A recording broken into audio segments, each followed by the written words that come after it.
ಈಗ ನಾನು ಮಾಡ್ತಾ ಇರೋದು ಮಖಾನ ಸ್ಮೂದಿ. ಮೊದಲಿಗೆ 1 ಕಪ್ಪು ಮಖಾನ ತೊಗೊಂಡಿದ್ದೀನಿ. ಇದನ್ನು ಡ್ರೈ ರೋಸ್ಟ್ ಮಾಡಬೇಕು.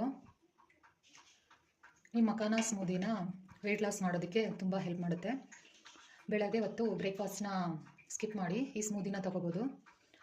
ಹೆಲ್ದಿ ಆಗಿರುತ್ತೆ. ನಾನು ಇನ್ನೂ ಇದಕ್ಕೆ ಏನೇನೋ ಆ್ಯಡ್ ಮಾಡ್ತೀನಿ, ನೋಡ್ತಾ ಇರಿ ಕೊನೆವರೆಗೂ ವಿಡಿಯೋನ. ಮತ್ತು ನಿಮಗೆ ಈ ವಿಡಿಯೋ ಇಷ್ಟ ಆದರೆ ಸಬ್ಸ್ಕ್ರೈಬ್ ಮಾಡಿ, ಲೈಕ್ ಮಾಡಿ, ಕಮೆಂಟ್ ಮಾಡಿ. ಇದನ್ನು ಡ್ರೈ ರೋಸ್ಟ್ ಮಾಡೋಣ. ನಾನು ನಿಮಗೆ ನೀಟಾಗಿ ತೋರಿಸ್ತಾ ಇದ್ದೀನಿ ಯಾವ ರೀತಿ ಮಾಡ್ಕೊಳ್ಳೋದು ಅಂತ, ನಿಮಗೂ ಹೆಲ್ಪ್ ಆಗಲಿ ಅಂತ. ಈ ಮಖಾನದಲ್ಲಿ ರಿಚ್ಚಾಗಿ ಕ್ಯಾಲ್ಶಿಯಂ ಇರುತ್ತೆ. ಇದನ್ನು ಕಮಲದ ಬೀಜ ಅಂತ ಕರೀತಾರೆ. ತುಂಬ ಚೆನ್ನಾಗಿರುತ್ತೆ ಸ್ಮೂದಿ, ಟೇಸ್ಟಿಯಾಗಿರುತ್ತೆ. ಇದು ಈ ಥರ ಆಗೋವರೆಗೂ ನೀವು ರೋಸ್ಟ್ ಮಾಡ್ಕೋಬೇಕು, ಇಲ್ಲಾಂದರೆ ಮಿಕ್ಸಿಲಿ ಚೆನ್ನಾಗಿ ನುಣ್ಣಗಾಗೋಲ್ಲ. ಇದರಲ್ಲಿ ರಿಚ್ಚಾಗಿ ಪ್ರೋಟೀನ್ ಕೂಡ ಇರುತ್ತೆ, ಫೈಬರ್ ಕೂಡ ಇರುತ್ತೆ. ನಮಗೆ ವೆಯ್ಟ್ ಲಾಸ್ಗೆ ತುಂಬ ಹೆಲ್ಪ್ ಮಾಡುತ್ತೆ. ಈಗ ಇದನ್ನು ಒಂದು ಪ್ಲೇಟ್ಗೆ ಟ್ರಾನ್ಸ್ಫರ್ ಮಾಡ್ಕೊಳ್ಳೋಣ. ಇದೇ ಪಾತ್ರೆಗೆ ಇವಾಗ ನಾನಿಲ್ಲಿ ತೋರಿಸ್ತಾ ಇದ್ದೀನಲ್ಲ, ಇಷ್ಟು ಗೋಡಂಬಿ, ಇಷ್ಟು ಬಾದಾಮಿ, ಇದನ್ನು ಡ್ರೈ ರೋಸ್ಟ್ ಮಾಡಬೇಕು. ಮತ್ತು 2 ಸ್ಪೂನು ಕುಂಬಳಕಾಯಿ ಬೀಜ, ಪಂಪ್ಕಿನ್ ಸೀಡ್ಸ್, ಆಮೇಲೆ ಸನ್ಫ್ಲವರ್ ಸೀಡ್ಸ್, ಸೂರ್ಯಕಾಂತಿ ಬೀಜ. ಇದನ್ನು 1 ಸ್ಪೂನ್ ಹಾಕಿದರೆ ಸಾಕು. ಇದನ್ನು ಡ್ರೈ ರೋಸ್ಟ್ ಮಾಡ್ಕೊಬೇಕು. ಮತ್ತು 1 ಸ್ಪೂನ್ ಅಗಸೆ ಬೀಜ, ಫ್ಲೆಕ್ಸ್ ಸೀಡ್ಸ್.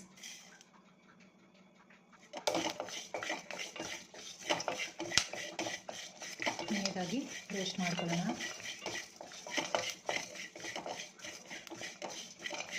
ಇದಾಗಿದೆ. ಇವಾಗ ಇದನ್ನು ಒಂದು ಮಿಕ್ಸಿ ಜಾರ್ಗೆ ಹಾಕ್ಕೊಂಡು ಗ್ರೈಂಡ್ ಮಾಡ್ಕೊಳ್ಳೋಣ. ಯಾವ ರೀತಿ ಅಂತ ತೋರಿಸ್ತೀನಿ ಇವಾಗ. ಮೊದಲಿಗೆ ಡ್ರೈ ರೋಸ್ಟ್ ಮಾಡ್ಕೊಂಡಿರೋ ಮಖಾನ ಹಾಕ್ತಾಯಿದ್ದೀನಿ ಮಿಕ್ಸಿ ಜಾರ್ಗೆ. ಇದನ್ನು ಹಾಕ್ತಾಯಿದ್ದೀನಿ. ಫ್ಲೇಕ್ಸ್ ಸೀಡ್ಸು, ಕುಂಬಳಕಾಯಿ ಬೀಜ, ಸೂರ್ಯಕಾಂತಿ ಬೀಜ, ಅಗಸೆ ಬೀಜ. ಇದಕ್ಕೆ ಇಷ್ಟು ಒಣದ್ರಾಕ್ಷಿ ಮತ್ತು 1 ಆ್ಯಪಲು ಮತ್ತು 1 ಸ್ಪೂನಷ್ಟು ಹನಿ. ಇದಕ್ಕೆ ಇವಾಗ ಅರ್ಧ ಗ್ಲಾಸ್ ನೀರನ್ನು ಸೇರಿಸಿ ಗ್ರೈಂಡ್ ಮಾಡ್ಕೊಂಡು ಬರೋಣ. ಇದಿವಾಗ ಗ್ರೈಂಡ್ ಆಗಿದೆ ನೋಡಿ. ಇಷ್ಟು ಕನ್ಸಿಸ್ಟೆನ್ಸಿಯಾಗಿ ರುಬ್ಕೋಬೇಕು. ಇದು ಚೆನ್ನಾಗಿದೆ, ಈಗ ಚೆನ್ನಾಗಿದೆ. ಇವಾಗ ನಾವು ಇದನ್ನು ಇವಾಗ ಈ ಗ್ಲಾಸ್ಗೆ ಹಾಕ್ತಾಯಿದ್ದೀನಿ. ಇವಾಗ ಇದಕ್ಕೆ ಇನ್ನೊಂದು ಸ್ವಲ್ಪ ನೀರು ಹಾಕಿ, ಅಷ್ಟೊಂದು ಡ್ರೈ ಫ್ರೂಟ್ಸ್ ಎಲ್ಲ ಹಾಕಿರ್ತೀವಲ್ವ, ವೇಸ್ಟ್ ಮಾಡಬಾರ್ದು. ಸ್ವಲ್ಪ ನೀರು ಹಾಕಿ ಇವಾಗ ಸ್ವಲ್ಪ ಮಿಕ್ಸ್ ಮಾಡೋಣ. ಇವಾಗ ಇದಕ್ಕೆ ಚಿಯಾ ಸೀಡ್ಸು, ಇದು ನಮ್ಮ ಮನೇಲಿ ಯಾವಾಗಲೂ ಸ್ಟಾಕ್ ಇರುತ್ತೆ. ನಾನು ಯಾವಾಗಲೂ ಇದನ್ನು ನೆನೆಸಿಟ್ಕೊಂಡಿರ್ತೀನಿ, ಫ್ರಿಡ್ಜಲ್ಲಿ ಸ್ಟಾಕ್ ಇರುತ್ತೆ ನಮ್ಮ ಮನೇಲಿ. 1 ಸ್ಪೂನು ಆ್ಯಡ್ ಮಾಡಿ. ಆಯಿತು. ಇವಾಗ ಗಾರ್ನಿಷಿಗೆ ಕಲ್ಲಂಗಡಿ ಹಣ್ಣು ಬೀಜ ಮೇಲಿಂಗ್ ಹಾಕ್ಕೊಂಡು ಒಂದು ಸ್ವಲ್ಪ ಹನಿ ಸ್ವಲ್ಪ ಹಾಕ್ಕೊಳ್ಳಿ, ಚೆನ್ನಾಗಿ ಕಾಣಿಸುತ್ತೆ ಕುಡಿಯೋದಕ್ಕೆ.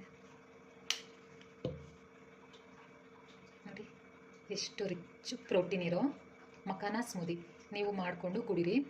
ವೆಯ್ಟ್ ಲಾಸ್ಗೆ ತುಂಬ ಹೆಲ್ಪ್ ಆಗುತ್ತೆ. ನಿಮ್ಗೆ ಇನ್ನೂ ಹೆಚ್ಚು ಸ್ಮೂದೀಸ್ ಬೇಕು ಅಂದರೆ ನನ್ನ ಚಾನಲ್ಗೆ ಸಬ್ಸ್ಕ್ರೈಬ್ ಆಗಿ, ಮತ್ತು ಕಮೆಂಟ್ ಮಾಡಿ, ಲೈಕ್ ಮಾಡಿ, ಶೇರ್ ಮಾಡಿ. ದಯವಿಟ್ಟು ಸಬ್ಸ್ಕ್ರೈಬ್ ಆಗಿ ಅಂತ ಕೇಳ್ತಾ ಈ ವಿಡಿಯೋನ ಇಲ್ಲಿಗೆ ಎಂಡ್ ಮಾಡ್ತಾಯಿದ್ದೀನಿ. ಮತ್ತೆ ಸಿಗ್ತೀನಿ ಮತ್ತೊಂದು ವೆಯ್ಟ್ ಲಾಸ್ ಸ್ಮೂದಿ ಅಥವಾ ವೆಯ್ಟ್ ಲಾಸ್ ರೆಸಿಪಿ ಜೊತೆಗೆ.